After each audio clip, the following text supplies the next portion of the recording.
নমস্কার, sky news বাংলায় সবাইকে স্বাগত জানাই। আপনাদের সঙ্গে চলে এসেছি আমি সৌরভ। আর কলকাতা ফুটবল লিগ কিন্তু আসছে এবং কলকাতা ফুটবল লিগের প্রিমিয়ার ডিভিশনের সমস্ত ক্লাব কিন্তু জোর কদমে অনুশীলন শুরু করে দিয়েছে। আর আজকে আমরা চলে এসেছি কলকাতা ফুটবল লিগের অন্যতম সেরা দল বলে পরিচিত প্রিমিয়ার ডিভিশনের গত বছর যারা সুপার সিক্স খেলেছিল ক্যালকাটা কাস্টমস ক্লাবের, যেখানে কোচ বিশ্বজিৎ ভট্টাচার্য।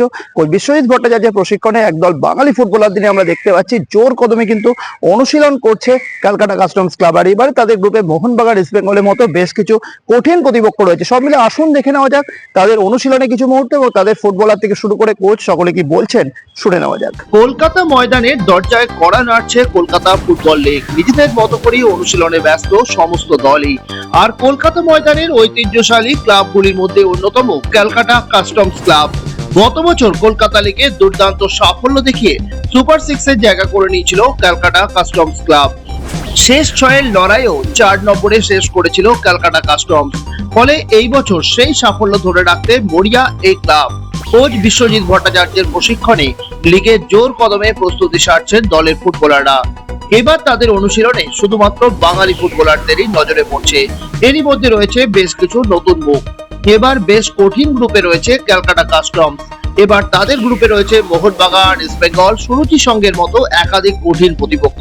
ফলে কোচ বিশ্বজিৎ ভট্টাচার্য জানেন লড়াইটা বেশ কঠিন। তাই বড় ম্যাচে সাফল্য পাওয়ার টেকনিক্যাল বিষয়গুলি নিয়ে বিশেষভাবে অনুশীলন করাচ্ছেন ফুটবলারদের। নতুন প্ল্যান নিই। আপনারা দেখবেন যে প্রতি বছর আমাদের ক্লাব থেকে 7, 8, 9টা করে প্লেয়ার চলে যায়।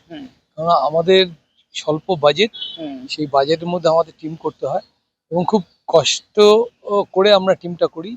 এবং আমাদের যারা অফিসিয়াল আছে, Chandan, Joyjit, football secretary Rajib, Partha Chakraborty, goalkeeper coach Supam, Debayan, এরা হার্ট অ্যান্ড সোল চেষ্টা করে যে টিমটা যাতে ভালো খেলে এবং ভালোভাবে পারফর্ম করতে পারে। তার জন্য ওরা অক্লান্ত পরিশ্রম করে। এদের জন্যই লাস্ট ইয়ারে যে পারফরমেন্স হয়েছে কিংবা তার আগের বছর যে পারফরমেন্স হয়েছে এদের জন্যই হয়েছে। দেখো, প্লেয়ারদের ফিজিওটা যতটা দায়িত্ব, প্লেয়ারদের নিজেদের বেশি দায়িত্ব। প্লেয়াররা এখন যা দেখছি টিমে সিরিয়াস আছে, নিজেরা ম্যাচিওর আছে, প্লেয়ার ম্যাচিওর আছে, নিজেদের খেয়াল রাখে। এটা করলে তখন ফিজিওর কাছে তোমার কাজটা সহজ হয়ে যায়। তো নিজেদের খেয়াল রাখলে, নিজেদের কন্ডিশনিং করলে না, তো প্লেয়ারদের ফিজিওর কাছে ইজি হয়ে যায় জবটা। তো এটাই আমার কাছে ভালো। তো তারপর তো যা ফেসিলিটি রাইভদা আমাদের কোচ যা দিচ্ছে, এক্সপেকটেশন থাকে বেটার করার, কিন্তু অনেক প্লেয়ার চলে গেছে, বেশ কিছু চাকরি পেয়েছে, বেশ কিছু ভালো জায়গায় প্লেসমেন্ট হয়েছে, রবিও ভালো জায়গাটা গেছে। তো নতুন ভাবে আমরা একটা নতুন সেট আপ করেছি। আর আমরা একটু লং টার্মেরই করি, 2 বছর 3 বছর নিয়ে চিন্তা ভাবনা করি। তো বেশ কিছু নতুন সেট আপ হয়েছে, আমরা চেষ্টা করবো ভালো করার। কামিং ইয়ার্সে আশা করি আরো ভালো হবে আমাদের। সেই ক্ষেত্রে এবছর বলে না, প্রথম থেকেই আমাদের ছিল যত ম্যাক্সিমাম বাঙালি খেলবে তত আমরা মনে করি আমাদের বেনিফিট। কারণ আমাদের অনেক আগে থেকেই টিম করি এবং আমরা বললাম যে লং টার্মের প্ল্যান করি। সেই ক্ষেত্রে সেই সবগুলোই বাঙালিদের নিয়ে প্ল্যান করি। এখনো লিগ শুরু হতে বেশ কিছুদিন দেরি আছে। আগামী কয়েকদিনের মধ্যে অন্য রাজ্যের কয়েকজন ফুটবলার দলের সঙ্গে যোগ দেবেন। সেক্ষেত্রে এবারও টুর্নামেন্টে তাদের দল ভালো ফল করবে বলে আশাবাদী ক্যালকাটা কাস্টমস ক্লাবের সদস্যরা। সৌরভ রায়ের রিপোর্ট, স্কাই নিউজ বাংলা।